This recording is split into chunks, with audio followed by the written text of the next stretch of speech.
এই সেলিমের অর্থের উৎস কোথায়? সেলিমের অর্থের উৎস কোটি কোটি টাকা পায়, হ্যাঁ, এই টাকা কোথা থেকে আসে? আরে গত এক মাসে যে চাঁদাবাজি আপনারা করেছেন এটা হিসাব দেন আগে। যারা টাকা দেয় নাই তাদেরকে আপনারা হিজবুত তৌহিদ ট্যাগ লাগিয়ে দিয়েছেন। সন্ত্রাসী মাস্তান কোথাকার। আপনারা আসছেন আবার আমাদের টাকার খবর নিতে। গত এক মাসে যা চাঁদাবাজি করেছেন, এরকম এক একটা সম্মেলন আপনাদের এখন আয়ের উৎস, এখন টাকার উৎস, চাঁদার উৎস। এটার আগে হিসাব দেন আয়োজনকারী কর্তৃপক্ষ। আমার কাছে দিয়েন না, আপনাদের মাদ্রাসার স্টুডেন্টদের কাছে দেন। নোয়াখালীতে আমার বাড়িকে টার্গেট করে যে বেআইনি উগ্রবাদী সমাবেশটি হেফাজত ইসলামের ব্যানারে করা হয়েছে, এ ব্যাপারে আমরা আশঙ্কা আগে করেছি। আমরা বলেছি এরা ওয়াজ মাহফিল জানে না, এরা ইসলামের কোনো জ্ঞান এদের নাই। সত্য কথা, মানুষ তো লেবাসের ধান্দায় প্রতারিত হয়েছে। বিষয়টা নিয়ে যখন আমরা ডিসি সাহেবকে জানালাম, ডিসি সাহেবের অফিস থেকে আমাদেরকে জানালেন কি, হুজুররা ওয়াজ করবে। আমরা শক্ত করে বলে দিয়েছি কারো বিরুদ্ধে কোনো উস্কানি দেবে না। আমরা বলছি দেখেন ডিসি সাহেব, আপনারা তো আসছেন নতুন এলাকার মধ্যে, আগে হয়তো কোথাও চাকরি করেছেন, এদের চরিত্র জানেন কিনা আমরা আসলে জানি না। এরা কোনো ওয়াজ মাহফিল করবে না, এখানে একটা উগ্রবাদী মব সৃষ্টি করে এটা অরাজকতা সৃষ্টি করাই এদের উদ্দেশ্য। আচ্ছা ওকে, এখন এখানে আমরা আপনাদেরকে পর্যায়ক্রমে দেখাবো। ওরা বলেছে আমরা নাকি উগ্র, আমরা নাকি জঙ্গি, আমাদেরকে নিষিদ্ধ করতে হবে। কারা উগ্র, কারা জঙ্গি, কাদেরকে নিষিদ্ধ করা দরকার, আমরা একটা একটা করে সব বক্তব্য আপনাদেরকে দেখাবো। আপনারা বিচার করবেন কাদেরকে নিষিদ্ধ করা দরকার। আচ্ছা, আমি এখন যে প্রসঙ্গটায় আসবো, তারা মিটিং এ আমার আয়ের উৎস নিয়ে প্রশ্ন তুলেছে, খুব ভালো, গুড। দেখেন আরেকটা জিনিস আমি বলতে চাই, আরেকটা জিনিস, এই সেলিমের অর্থের উৎস কোথায়? সেলিমের অর্থের উৎস কোটি কোটি টাকা পায়, হ্যাঁ, এই টাকা কোথা থেকে আসে? ভালো, নিশ্চিত এই টাকা ইসরায়েলের বাইরে থেকে আসে।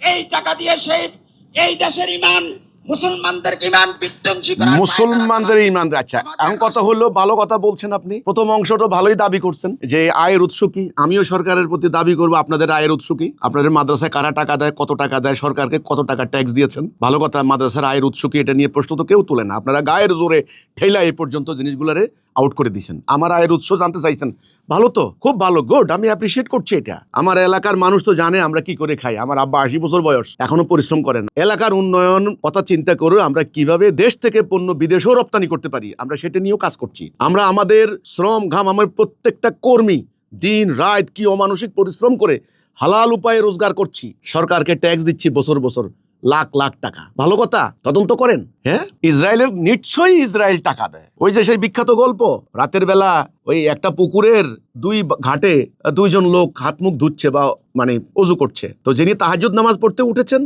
ওনার মন তো ভালো, ভালো চিন্তা করবেন স্বাভাবিকভাবে। তিনি বলছেন বিপরীত পাশে যে ঘাটলায় ওই ভদ্রলোক বেচারা বোধ আমার মতো নামাজ পড়তে উঠেছে, কিন্তু আসলে না, ওই লোকটা চুরি করে আইসা হাত মুখ ধুতে আছে। এবার ওই চোরে আবার মনে করতেছে যে খালি আমি সত্য না, বিপরীত পাশে আরেকজন বোধহয় চুরি করে এসে আমার মতো হাত পা ধৌত করছে। তো আসলে যে যেরকম সেটা মনে করে সেরকম। এই যে আন্দাজে বললেন ইসরায়েলের কাছ থেকে মনে হয় টাকা পায়, ভালো কথা, আপনাদের দাবির সাথে আমি একমত।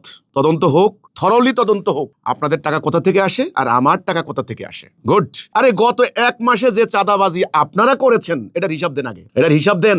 যে চাঁদাবাজি আপনারা করেছেন সোনাইমুড়ির, মাইজদির, লক্ষ্মীপুরের, সমমনির, আমার শাসিরহাট বাজারের পর্যন্ত চাঁদাবাজি করেছেন। কিছু বাদ রাখেন নাই যে চাঁদাবাজি আপনারা করেছেন। যারা টাকা দেয় নাই তাদেরকে আপনারা হিজবুত তৌহিদ ট্যাগ লাগিয়ে দিয়েছেন। সন্ত্রাসী মাস্তান কোথাকার। আপনারা আসছেন আবার আমাদের টাকার খবর নিতে। গত এক মাসে যা চাঁদাবাজি করেছেন, এরকম এক একটা সম্মেলন আপনাদের এখন আয়ের উৎস, এখন টাকার উৎস, চাঁদার উৎস। এটার আগে হিসাব দেন আয়োজনকারী কর্তৃপক্ষ।